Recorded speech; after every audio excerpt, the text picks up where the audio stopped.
Olá, gente, tudo bom? Estamos aqui mais uma vez juntos, firme e forte para mais uma aula de língua portuguesa. E como a gente já conversou em alguns momentos, hoje nós vamos continuar com a temática de verbos. A gente já tem aí, fazendo uma retrospectiva, 3 temáticas até agora no nosso curso. Nós já vimos um pouco sobre interpretação textual, em média 4 aulas. Vimos 4 aulas sobre conjunções e vamos ter em média 4 aulas introdutórias sobre verbos, para depois a gente ir para outros conteúdos relevantes dos nossos editais aí dessas áreas de polícia, né, área militar em geral. Então, eu espero que vocês tenham obtido êxito aí nessas nossas 2 últimas, vamos dizer assim, versões do assunto, em que a gente vai retomar agora, fazer um retrospecto desses aspectos já estudados por vocês e aprofundar mais ainda hoje na aula 10 e também com exercícios do seu TD que a gente costumeiramente já faz, tá bom? Então, eu espero que tenha êxito aí nesse momento, que fique claro o que eu proponho aqui a vocês. E claro que não basta só a aula em si para você ter um bom desempenho. Você precisa também desenvolver esse hábito de resolver questões, treinar simulados, porque a prática leva à perfeição, já dizia alguns provérbios aí, né? Então, a gente vai para mais uma aula de verbos e a gente vai fazer agora um retrospecto, como eu falei, sobre algumas coisas já mencionadas em aulas anteriores, para dar sequência ao assunto que é complexo e amplo, tá bom? Então, hoje, como eu disse, é nossa aula de número 2, né, sobre a temática aqui. E a gente já vinha falando um pouco sobre esse assunto, como é que ele cai nos concursos. A gente sabe que tem bancas mais tradicionais, como a FCC e a OCP, gosta muito de cobrar conjugações verbais, gosta de cobrar também voz passiva, voz ativa, que é o foco da nossa aula também de hoje, certo? E, diante disso, a gente também vê questões em concurso que abordam o emprego semântico, o sentido dos verbos.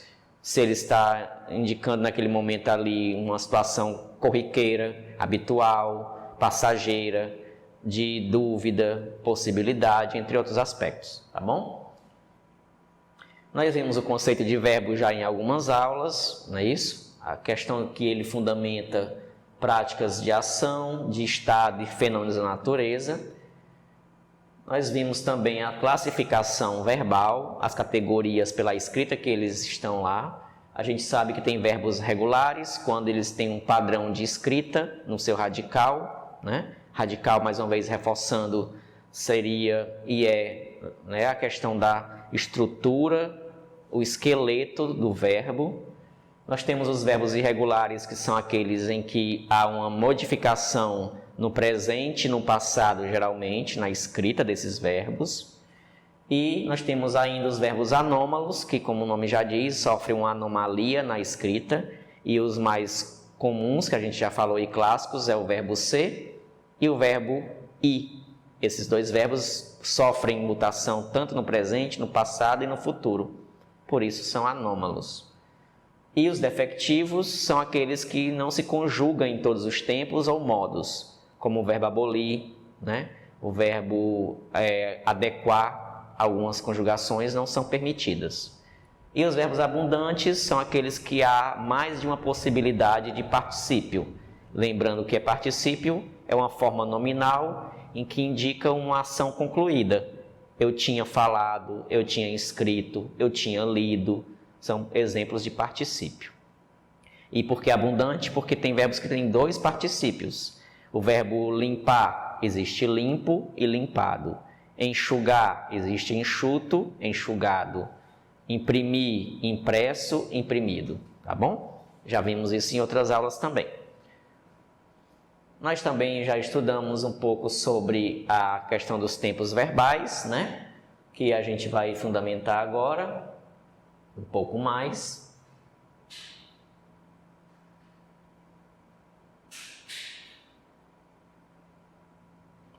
Mas antes de falar sobre os tempos verbais, eu queria só reforçar com vocês a importância de memorizar a escrita de alguns verbos irregulares. Como vocês podem ver aí na tela, o verbo valer, eu valho, né?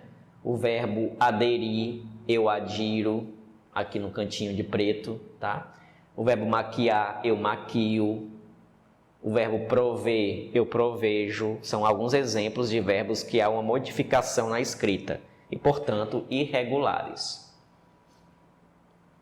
Falamos em aulas anteriores também, vocês podem acompanhar na tela aí comigo, que tem uma observação importante, que os verbos que terminam com IAR, como eu já havia dito, eles são regulares, têm um padrão de escrita, com exceção dos verbos que formam ali um acrônimo chamado MARIO: mediar, ansiar, remediar, incendiar e odiar. Esses verbos, embora com IAR no final, são irregulares na conjugação.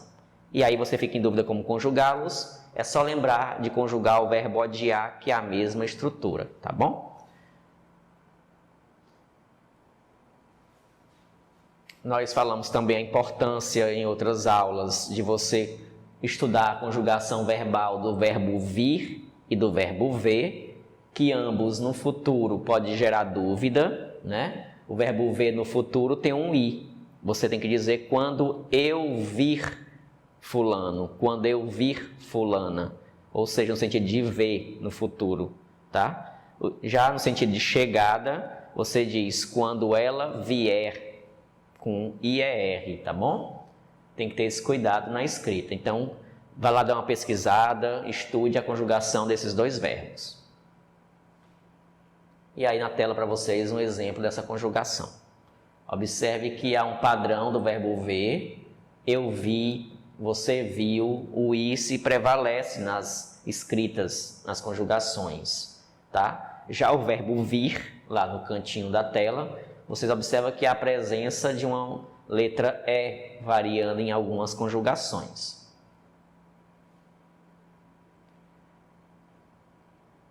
E nosso foco de revisão ainda, vocês estão vendo na tela, serão aqui dois aspectos: as vozes verbais, que a gente vai estudar já já, e a flexão dos modos e tempos, tá bom? O verbo é uma classe de palavra em que há uma grande modificação na flexão. Ele tem plural, tem singular, né? Tem uma escrita irregular muitas vezes, então isso é importante considerar. E aí nós lembrando aqui em algumas aulas, a gente viu que nós temos os modos indicativo, quando indica um fato, uma certeza, uma prática comum. Quando eu digo eu adoro português, é um fato, é um modo indicativo. Então fica fácil na sua cabeça, tudo que for uma certeza, um fato, é um modo indicativo. O modo imperativo, como vocês observam na tela, ele serve para indicar um conselho, uma ordem, um pedido. Venha, aproveite, corra, estude, durma cedo, preste atenção, são exemplos claros disso. O modo subjuntivo, que é um dos favoritos do concurso, que eu já mencionei para vocês, ele é utilizado para indicar hipótese, uma possibilidade. Quando eu passar em um concurso, se um dia eu passar, que eu passe, são possibilidades aí futuras, né? E que estão indicando uma hipótese, então subjuntivo. Já falamos também em outros momentos das nossas aulas anteriores, as estruturas verbais. Todo verbo, a escrita deles, tem pedacinhos que compõem o verbo. E aí a gente sabe que os verbos têm 3 conjugações, quando eles terminam com AR, primeira conjugação, quando terminam com ER, segunda conjugação, e com IR, terceira conjugação. Lembrando que as vogais A, E, I, que estão nesses verbos, a gente chama isso lá na hora da prova do concurso de vogal temática, porque ela serve para indicar a conjugação, se o verbo é de primeira, segunda ou terceira, tá? Então revisamos o que é radical, o que é um exemplo de vogal temática, e aí nós também temos como estrutura dos verbos aqueles finais que o compõem. Então quando eu digo, por exemplo, aí na tela vocês estão observando, lá naquele cantinho do segundo gráfico amarelo, nós temos aí alguns tempos verbais, e aí tem os finais que vocês estão observando no singular e no plural. Por exemplo, tem um ozinho aí na primeira pessoa. Quando eu digo eu canto, terminou com O. Quando eu digo tu cantaste, terminou com ST.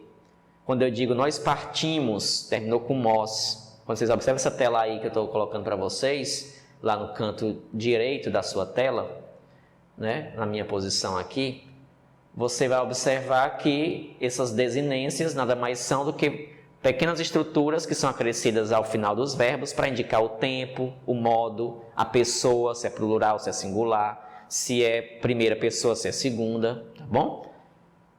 E aí, para ficar mais claro, um exemplo aqui, o verbo partir, aí vocês observam na tela, a parte fixa até a letra T, que a gente chama de radical, o I é a vogal temática, porque indica a conjugação, e lá a partícula R indica que a desinência está no infinitivo, que é o verbo puramente escrito.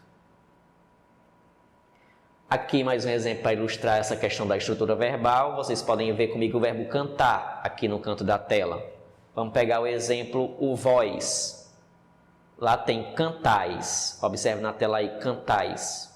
Nós temos a palavra cante, que é o radical, o A, que é a vogal temática, o is é a desinência que indica segunda pessoa do plural, que é o voz, e também indica presente do indicativo. Então, essa parte em preto que vocês estão vendo na tela aí de vocês é o que a gente chama de desinência, a parte que é acrescida ao final dos verbos. Estude isso porque é importante em algumas bancas de concurso, tá bom?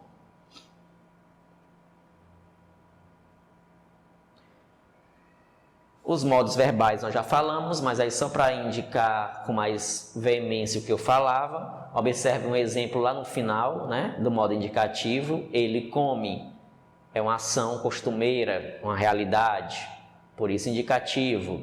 Duvido que ele coma, é uma possibilidade, uma dúvida, subjuntivo. O modo imperativo, coma logo, uma ordem. E quando a gente vai estudar os tempos verbais, a gente tem que ter cuidado nas desinências, como eu falei para vocês. Se você memorizar as desinências, você sabe se está em que tempo, em que modo. Uma dicasinha aí, observe na tela comigo. Bem aqui na parte em verde, os verbos conjugados no pretérito imperfeito do indicativo. Observem aí, ó. Ele serve para quê, esse pretérito imperfeito? Para indicar uma ação passada que era habitual, que ela foi interrompida, que você tinha hábito de fazer. E aí você observa aí na tela, certo? Que quando o verbo é de primeira conjugação, quando ele tem AR, sempre o verbo é conjugado com vá. Quando você vê esse vá nos verbos, espero que vocês estejam vendo bem aí a tela, você vai observar que os verbos com AR, no passado, no pretérito imperfeito, se usa vá. Eu cantava, né? Eu dançava, verbos com AR assim. Já os verbos de segunda e terceira conjugação, aí em lilás, que vocês estão vendo, se usa ia. Eu partia, eu bebia, eu comia, certo? Observe que tem essa estrutura fixa, que você memoriza e sabe em que tempo o verbo está. Tá bom? Vimos ainda, com esse gráfico que eu vou colocar para vocês aqui, que resume bem todos os tempos e modos verbais. Vocês estão vendo aí, ó, os verbos. Temos 3 modos, o indicativo, o subjuntivo e o imperativo. Observe na tela qual é o modo que mais tempos tem presente aí, ó, na tela. Nós temos o modo indicativo com mais tempos. Tem o presente, nós temos 3 tipos de pretérito. O pretérito perfeito é aquele, que, só reforçando que já vimos isso, é aquele que é usado para indicar uma ação concluída. Eu joguei, nós saímos, eu estudei, é uma ação que você concluiu. O pretérito imperfeito é uma ação que você fazia quando algo foi interrompido ou era hábito você fazer. Quando eu digo eu estudava, era uma mania que eu tinha, um hábito. Eu viajava todo Natal, era uma mania. Eu estudava quando faltou energia. Você observa aí que nesse exemplo houve uma quebra, né, de uma ação. Por isso, pretérito imperfeito. Uma ação inconclusa. E o pretérito mais que perfeito é aquele em que você tem uma ação antiga e outra mais antiga ainda. A mais antiga é o que a gente chama de pretérito imperfeito. Quando eu falo para vocês, eu estudara quando minha mãe tinha saído. Então, a ação mais antiga é que quando minha mãe saiu, eu já estava estudando. Ó. Ela nem precisou pedir nada para mim. Pretérito imperfeito, tá bom? E o futuro do presente é aquele que indica uma certeza que eu vou planejar e vou executar. Eu viajarei no ano novo, eu passarei no concurso, são ações futuras. O futuro do pretérito é aquele em que eu planejo, mas há um entrave que não me faz realizar aquele momento. Eu estudaria se tivesse tempo. Eu partiria mais cedo se pudesse. Houve um entrave para que aquilo se realizasse. No modo subjuntivo, nós temos só 3 tempos: o presente, tá? O pretérito imperfeito e o futuro. Todas essas dicasinhas estão no seu TD, já das aulas 9, que você vai observar, 9 e 10, tem lá as conjugações e vocês podem estudar bem mais a fundo sobre isso. E o imperativo só tem 2, o afirmativo, quando você dá uma ordem fixa, né, positiva para a pessoa fazer, e o negativo quando tem um não na frente. Não desça daí, não saia agora, não durma, tá? São exemplos disso. E claro que no imperativo não tem primeira pessoa, porque ninguém dá ordem para si mesmo. Então só existe do tu em diante no imperativo.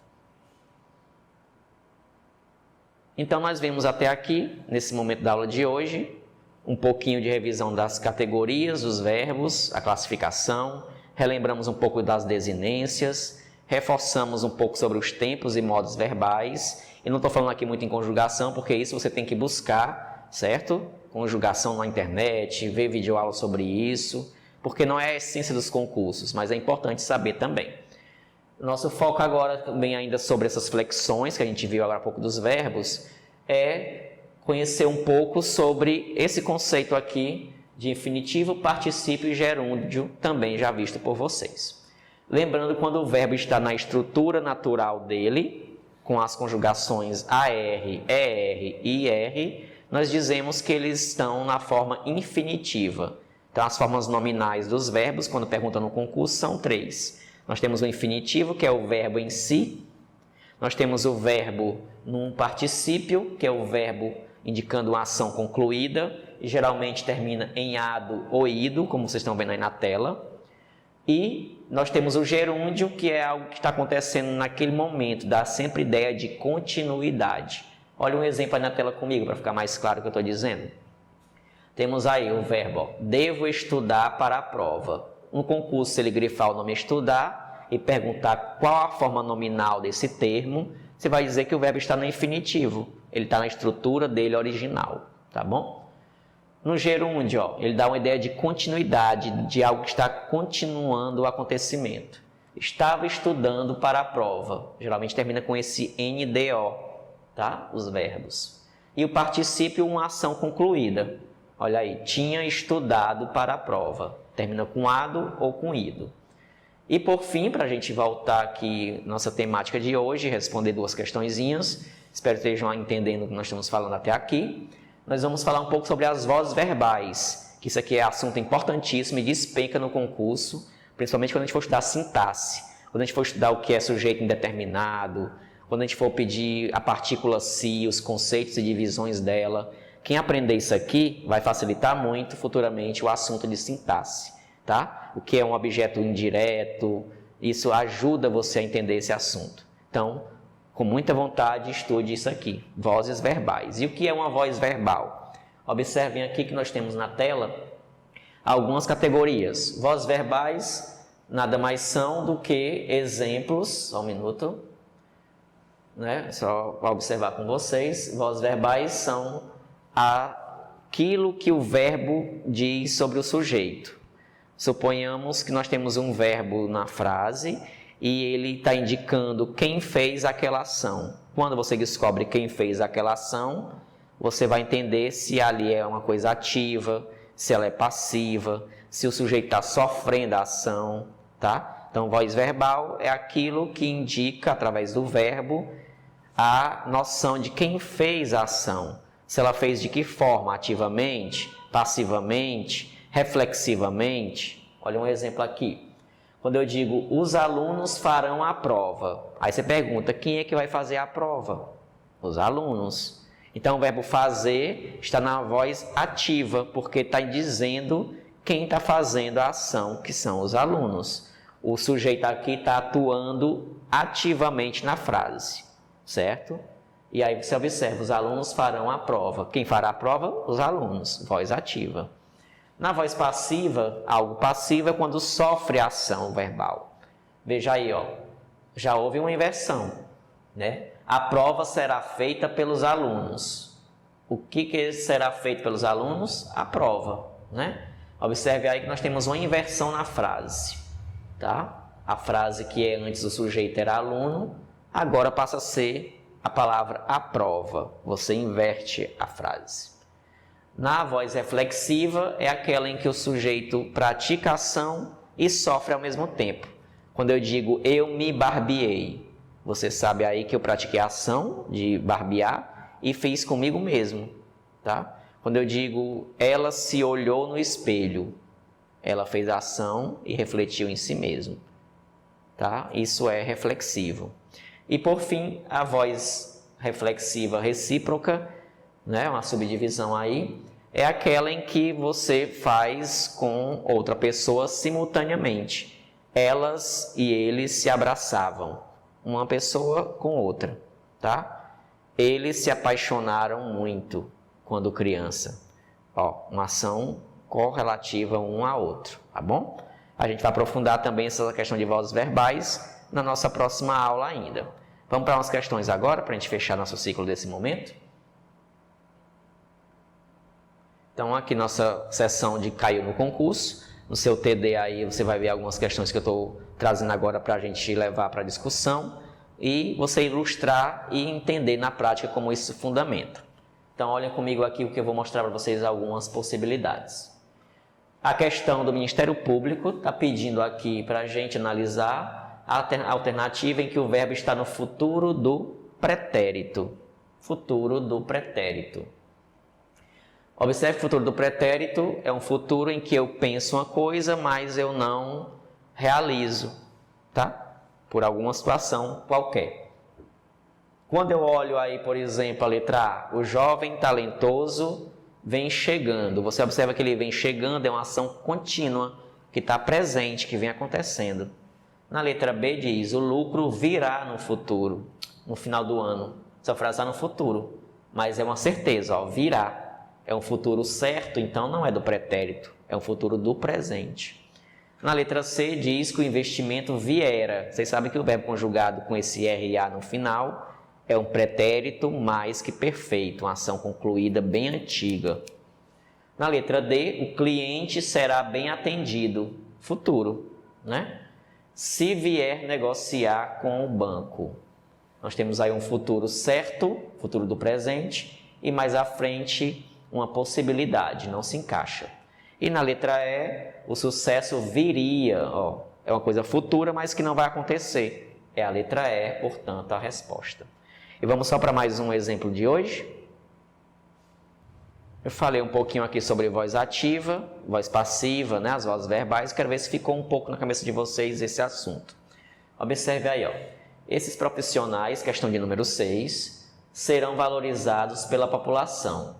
Ou seja, os profissionais aqui, né, ele está numa situação de uma voz verbal. Vamos ver o que pede a questão.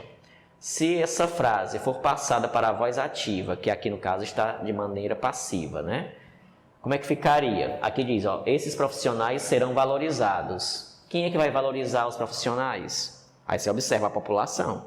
Então a população, né? Aqui é o caso, vai ser o sujeito. Você tem que sempre inverter a frase e tem que observar o verbo que está presente lá. Ó. O verbo está no futuro, serão. Então, você tem que sempre inverter a frase para transformar de uma voz para outra, tá? Essa é a dica. E pensar em que tempo está o verbo auxiliar. O verbo auxiliar aí está no futuro, ó, serão. Se está no futuro, eu tenho que pensar o verbo também no futuro. Então, esses profissionais serão valorizados pela população. Então, a população valorizará, ó, está no futuro, esses profissionais. A resposta é a letra C. Futuro, futuro. Tem que pensar na mesma estrutura verbal, tá bom? E inverter o sujeito de uma frase que era passiva, passa para o final, e o que era o final passa para o começo. Vou pegar só um último exemplo para a gente aprofundar mais nosso trabalho aqui. Uma questão que analisa a semântica dos verbos que eu disse a vocês que o concurso também cobra. Observe comigo aí. No fragmento, na verdade, a mão escrava passava a vida limpando. passava a vida limpando. Observe que é uma ação habitual, rotineira, né? E aí a gente já trabalhou uma questão como essa, mas discutindo aqui, ela dá uma ideia de uma coisa que não foi concluída, que é a letra C.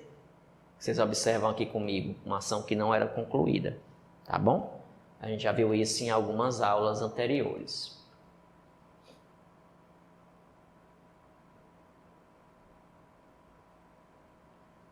E, só lembrando aí do que a gente já falou em algumas outras aulas, a importância de reforçar esse assunto, tá? Eu já coloquei na última aula para vocês, mas estou reforçando aqui os professores que são referências para você revisar verbos. Professor Fábio Alves, procure lá Gramática em Vídeo na internet, no YouTube, Gramática em Vídeo. Você também pode procurar o professor Léo, do Português Play, tipos de verbos, você coloca lá na internet, também vai encontrar muita informação. Temos ainda o professor Elias Santana, do Gran Curso, e você bota lá, como estudar em 2019 verbos. E por fim, a professora Flávia Rita, em que você vai pesquisar também lá com o link no YouTube, a questão série verbos, episódio de 1 a 5, tá bom? Então aqui foram algumas dicas para a aula de hoje, que você pode aprofundar. Trabalhamos um pouco das revisões, do que era desinência, do que era tempo verbal, o que era modo, tá? Foque na questão de entender um pouco mais sobre as vozes verbais, dê uma revisada no como é que eu conjugo o modo subjuntivo e os verbos vir e ver, principalmente, tá bom? São assuntos que exigem muita atenção e que estão sempre sendo presentes aí nas provas de concurso. Então aqui eu finalizo nossa aula de hoje, já temos aí um progresso com relação a verbos. À medida que a gente vai vendo isso, vai ficando um pouco mais claro. Então, a gente espera que no próximo encontro a gente finalize essa temática e que possamos depois voltar e aprofundar com mais propriedade, se houver mais dúvidas, que com certeza terá, porque o assunto é complexo e amplo. Então, forte abraço a vocês. Estude, como eu sempre digo, é o caminho mais curto para a ascensão social e financeira. Concursos sempre terão aí no nosso dia a dia. E não só concurso, mas vestibular, aprendizagem, e o português serve para isso, para você dominar o idioma, falar bem, ter um status social e principalmente ter uma estabilidade financeira. Então, boa sorte aí nos seus estudos, abraço a todos e até o próximo encontro.